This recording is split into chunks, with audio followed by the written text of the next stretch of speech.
బస్తాలు నెల 7వ తారీఖు నుంచి ఇది నెల మళ్ళీ 7వ తారీఖు వచ్చి నెల దాటిపోయింది. ఏందన్నా ఎట్లుంది మార్పు అన్నారు? మార్పు ఏమున్నదన్న, ఇక గిదే మార్పు. ఇక్కడ పోసి కాటలు లేవు, అప్పుడు ఊరిగా దొరకగా ఇబ్బంది. ఇప్పుడు మళ్ళీ మక్కలు కొనక ఇబ్బంది. ఇక తిరిగి అప్పుడు నైట్ తెల్లనాక ఇప్పుడు కూడా తెల్లనాక ఎన్నే పండుగ అవుతుంది. వానకు పట్టాలు ఉంటలేవు, గాలికి లేచిపోవుడు. ఇక తడుచుడు, ఇక పొద్దాక ఎన్నే ఉండు అవుతుంది. ఇట్లుంటే ఎట్లనే మరి ఇల్లెట గడవాలి, వ్యవసాయం ఒకటి చేయాలి. ఇంటికాడ పనులు ఇంటికాడనే ఉన్నాయి, ఇక్కడ పనులు ఎన్నే ఉన్నాయి.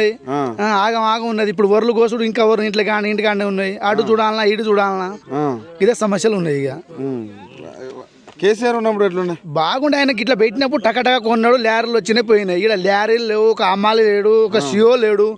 కనీసానికి ఇక్కడ పట్టించుకున్న నాదుడు కూడా లేడు నెక్కడల్లో. మార్కెట్ లో ఇప్పుడు చూడడానికి ఇంత పొద్దున్న నిన్న వాన పడ్డది, మరి ఎట్లున్నది వాతావరణం కూడా చూడడానికి కూడా రావట్లేదు. వాన పడ్డది కనీసం తడిచిన రైతులు ఎట్లున్నారని ఇంత చూడడానికి రాలే వాళ్ళు. మమ్మల్ని పైసలు ఫస్ట్ తీసుకున్నాం, మేమే కాంట పెట్టుకున్నాం, మేమే నింపుకున్నాం.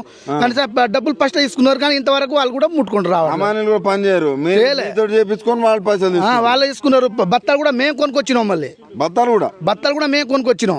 వాళ్ళు ఇచ్చులేదు, వాళ్ళు ఇచ్చి అసలు ఇచ్చుడు ఎక్కడిది, అసలు ఏనే ఇయ్యలే వాళ్ళు.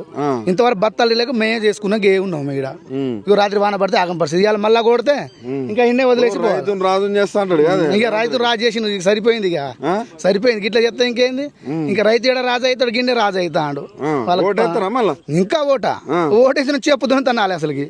అట్లా ఉన్నదన్నా నిదానా రైతు వేస్తాను. రైతుకు ఇట్లా ఇబ్బంది పెట్టినాక రైతు ఎందుకు ఓటేస్తాడు? వేసినోడు పడ్డాను కదా. మీకు 2 లక్షల రుణమాఫీ ఏడ చేసిండు, భరోసా ఎడ చేసిండు, అన్ని ఇస్తానంటుండు కదా. ఏడ చేసిండు అన్న. 10 రూపాయలు 50-60% చేసిండు. అట్నే ఉన్నాయి. దేవుళ్ళ మీద ఒట్టేసిండు కదా.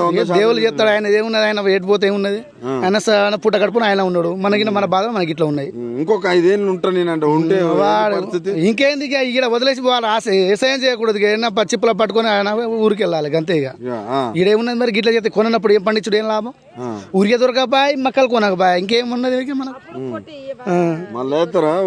ఇంకా ఓటు ఎక్కడ ఇస్తారన్నా? ఓటు ఎత్తే ఏం లేదు. ఇక ఇట్లా ఉన్నది పరిస్థితి.